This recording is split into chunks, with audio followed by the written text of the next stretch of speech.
Assalamualaikum warahmatullahi wabarakatuh. Saya Nur Haidin dari kelompok 8. Pada kesempatan kali ini saya akan membahas tentang objek dan subjek dari HTV. Menurut Farid Ali, objek itu dibagi menjadi dua macam. Yang pertama ada HTP heterogen, di mana HTP heterogen ini merupakan keseluruhan aturan yang memang dibentuk dalam sebuah organisasi atau pemerintahan, maupun itu pemerintahan pusat, pemerintahan daerah dan lain sebagainya. Ya, pada dasarnya HTP heterogen ini merupakan keseluruhan dari aturan yang ada dan dibentuk dalam sebuah organisasi. Terus isi dari HTP heterogen ini merupakan aturan hukum yang memang mengatur bagaimana berjalannya sebuah organisasi atau pemerintahan, maupun itu dalam lingkup pemerintahan pusat atau pemerintahan daerah dan sebagainya. Terus ada HTP otonom.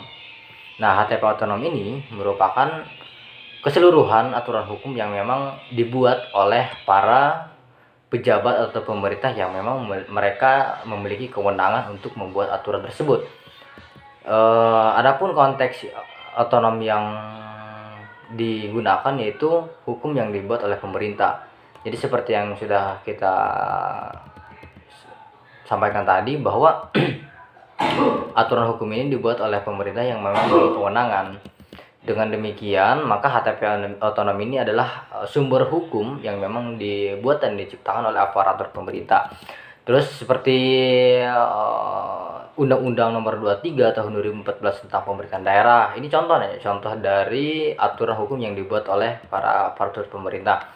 Terus ada juga PP Nomor 11 Tahun 2019 sebagai perubahan kedua atas PP Nomor 43 Tahun 2014. Nah, ini merupakan aturan yang memang dibuat. Terus sekarang mengenai subjek HTP. Nah, subjek HTP ini merupakan aturan hukum yang memang berkaitan dengan perbuatan pemerintah dalam menjalankan tugasnya. Karena setiap pemerintah atau pejabat pemerintah melakukan tugasnya masing-masing, yang memang harus ada hukum, harus ada dasar hukum yang digunakan gitu. Terus sebagai aparat publik yang memang menjalankan tugas pemerintah, ini khusus dibedakan.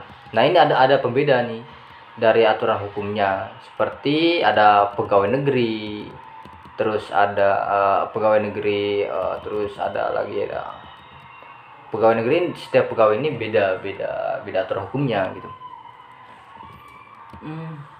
Selanjutnya ada jabatan pemerintah. Nah, ini jabatan-jabatannya. Yang dimaksud jabatan itu yaitu yang mereka yang berada di lingkup pemerintahan sebagai suatu kedudukan yang memang menunjukkan tugas atau tanggung jawab mereka sebagai aparatur pemerintah. Terus ada dinas publik atau jabatan publik dan BUMN atau BUMD.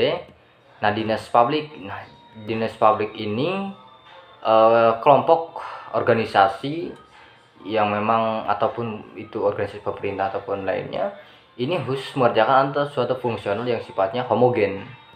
Terus ada sebagai penyelenggara kepentingan, mereka kelompok mempunyai hak untuk bertindak dengan atas nama negara. Terus ada jabatan publik. Nah, jabatan publik ini kesatuan organisasi atau aparat pemerintah yang merupakan terdiri atas beberapa bidang, terus dan sebagainya. Pokoknya ada empat macam atau 4 poin yang memang harus menjadi syarat dari pemerintahan. Terus ada BUMN atau BUMD. Nah, BUMN ini badan hukum milik negara ataupun daerah. Ini mempunyai kedudukan yang sama dengan jabatan sebenarnya, berada di dinas publik, cuman mereka perbedaannya itu terletak pada tugasnya masing-masing. Sekarang pembahasan poin terakhir yaitu negara. Sebagai kesatuan wilayah hukum yang didiami oleh sekumpulan rakyat, maka negara mempunyai hak dan sekaligus kewajiban yang telah ditetapkan menurut peraturan undang-undangan. Ini pengertian dari negara. Hak kewenangan negara adalah hak untuk melindungi, mengurus dan mengatur warga masyarakat. Maka ketika ada masyarakat yang sebenarnya ketika ada suatu negara maka harus ada masyarakat, dan ketika ada masyarakat maka harus ada pemerintahan. Nah, pemerintahan ini sebenarnya bertanggung jawab atas segala bentuk ataupun bertanggung jawab atas masyarakatnya itu sendiri, dari mulai lahir hingga masyarakat itu tutup usia. Intinya pemerintah harus berkontribusi. Mungkin cukup sekian dari saya, kurang lebihnya mohon maaf. Assalamualaikum warahmatullahi wabarakatuh. Perkenalkan, nama saya Randreas dari kelompok 8. Di sini saya akan menjelaskan tentang sumber hukum HTP. Sumber hukum HTP itu terdiri dari dua, yaitu sumber hukum secara material dan secara formil. Sumber hukum material biasanya diambil dari faktor-faktor masyarakat yang berpengaruh dalam pembentukan hukum tersebut. Sumber hukum material ini terdiri dari tiga, yaitu secara historis, sosiologis, dan filosofis. Sumber hukum secara historis biasanya terjadi pada masa lampau. Dokumen dan surat-surat yang terjadi pada masa lampau adalah sebagai pengenalan hukum tersebut, dan undang-undang dan sistem hukum yang tertulis merupakan sebagai hukum yang berlaku pada masa tersebut. Selanjutnya, sumber hukum sosiologis biasanya diambil dikarenakan dengan realita yang terjadi pada masyarakat. Dalam pengambilan ini biasanya terjadi mementingkan pendapat dari ekonomi, agama, dan psikologis. Selanjutnya, ada sumber hukum secara filosofis. Dalam pembentukan sumber hukum filosofis ini bisa dianggap adil dikarenakan dalam pembuatannya ini bisa berpengaruh kepada tunduknya masyarakat. Dalam faktor-faktor yang berpengaruh dalam masyarakat untuk tunduk kepada hukum biasanya terjadi dikarenakan pembuatan hukum tersebut positif, dan kekuasaan dan kesadaran masyarakat tentang hukum tersebut masih bisa terkendali. Selanjutnya, sumber hukum formil. Sumber hukum formil ini biasanya terjadi dengan beberapa proses, dan dalam pengertiannya ini sumber hukum formil